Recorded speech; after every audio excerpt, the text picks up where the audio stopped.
Hey folks, I know I am just an old guy telling stories, but please leave a like and subscribe before we start. Let's enjoy in today's stories. Before I dive into today's stories, I want to say, disclaimer, the content presented in the video is purely for entertainment purposes only. The theories and stories discussed in this video are speculative and are not supported by any evidence or proof. Viewer discretion is advised. The night the blood moon rose, everything changed. The small town of Ravenswood had always been quiet, nestled deep in the mountains, surrounded by dense forests that seemed to hold secrets of their own. The townsfolk knew of the legends, of course. Stories passed down about the blood moon and the horrors it brought. But stories were just stories until they weren't. It started with an unnatural stillness. As dusk fell, the wind stopped blowing, the crickets went silent, and even the trees seemed to hold their breath. The moon, massive and red as fresh spilled blood, climbed into the sky, casting an eerie crimson glow over the town. Mara, a high school teacher, had spent the evening grading papers by candlelight. Her house was on the edge of the forest, and she loved the quiet. But tonight, the quiet felt wrong. She stepped onto her porch, looking up at the sky. The blood moon hung low, bathing the landscape in an otherworldly light. A shiver ran down her spine. Then she heard it. A distant, mournful howl. It wasn't the sound of a wolf. It was deeper, guttural, and carried an edge of desperation that made her blood run cold. She stepped back inside, locking the door behind her. Something was coming. In the center of town, Sheriff Carter was patrolling the streets, trying to shake off the unease creeping into his chest. His radio crackled. "Sheriff, The dispatcher's voice cut in and out, distorted and full of static. "Something in the woods. People missing." "Repeat that, Mary," Carter said, gripping the radio tightly. But all he got in response was static. A scream tore through the air, sharp and filled with terror. Carter jumped into his car, slamming the door shut. He sped toward the direction of the scream, the tires kicking up gravel as he went. When he arrived, he found nothing but a single shoe lying in the middle of the road. Blood smeared the pavement, trailing into the forest. He swallowed hard. "Hello?" he called, his voice steady, but his heart racing. "Is anyone out there?" The woods didn't answer. Instead, the shadows seemed to shift and move, like they were alive. By midnight, the town was in chaos. People were disappearing. Families huddled in their homes, doors locked and windows shuttered. But the red glow of the moon seeped through every crack. It painted their walls, their floors, their faces. And with it came the whispers. Mara heard them first. Sitting on her couch, clutching a mug of tea that had long gone cold, she froze as a voice, soft, childlike, whispered her name. "Mara!" Her breath hitched. She turned toward the sound, but there was nothing there. Then the voice came again, closer this time. "Come outside."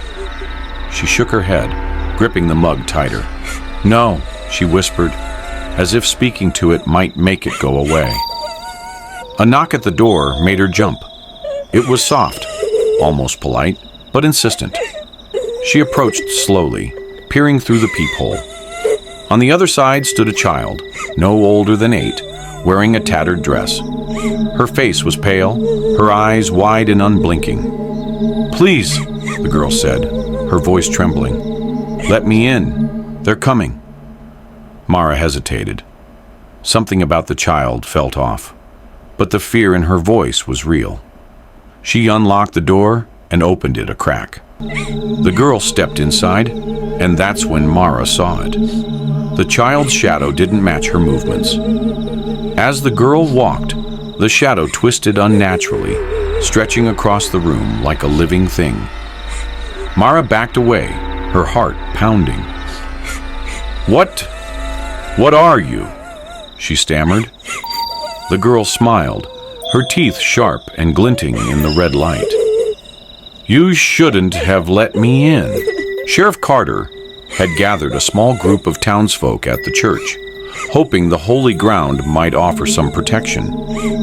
They barricaded the doors, lit every candle they could find, and huddled together in the pews. But the whispers found them there too. One by one, people started leaving, drawn to the voices that promised safety, love, and salvation. Carter tried to stop them, but it was no use. They walked into the woods and didn't come back. By dawn, the blood moon began to set, its red light fading into the pale gray of morning. The whispers stopped. The woods fell silent again. But the town of Ravenswood was forever changed. Mara's house was empty, the door hanging open, her tea spilled across the floor. Sheriff Carter sat alone in the church, staring at the rising sun, his hands stained with blood that wasn't his. And in the woods, the shadows lingered. They moved without the sun, whispering promises to anyone who dared to listen. The blood moon would rise again, and when it did, the town would be waiting. Or what was left of it. Some say Mara's voice still echoes through the trees, calling out for help. Others claim they've seen the girl in the tattered dress, standing at the edge of the forest, smiling with teeth that are far too sharp. A year passed, and Ravenswood became a ghost town. The few survivors who left spread stories of the blood moon, warning anyone who'd listen to stay far from the cursed woods. But the stories only attracted more hunters, adventurers, and thrill seekers eager to uncover the truth. One such group arrived on the eve of the next blood moon. They were young, cocky, and equipped with cameras and flashlights, ready to document their exploration. Among them was Ellie, a skeptic who dismissed the stories as superstition. "It's just an old town with a spooky history," she said as they set up camp near the edge of the forest. "Nothing's going to happen." But as night fell, the air grew heavy. The wind stopped. The forest seemed to lean closer, the trees pressing in. And then the moon rose, massive, red, and unrelenting. The whispers began. Ellie's flashlight flickered, and the others froze as a low, guttural howl echoed through the trees. "Did you hear that?" one of them whispered. The whispers grew louder, merging into an eerie chant. Shadows moved among the trees, too quick to follow.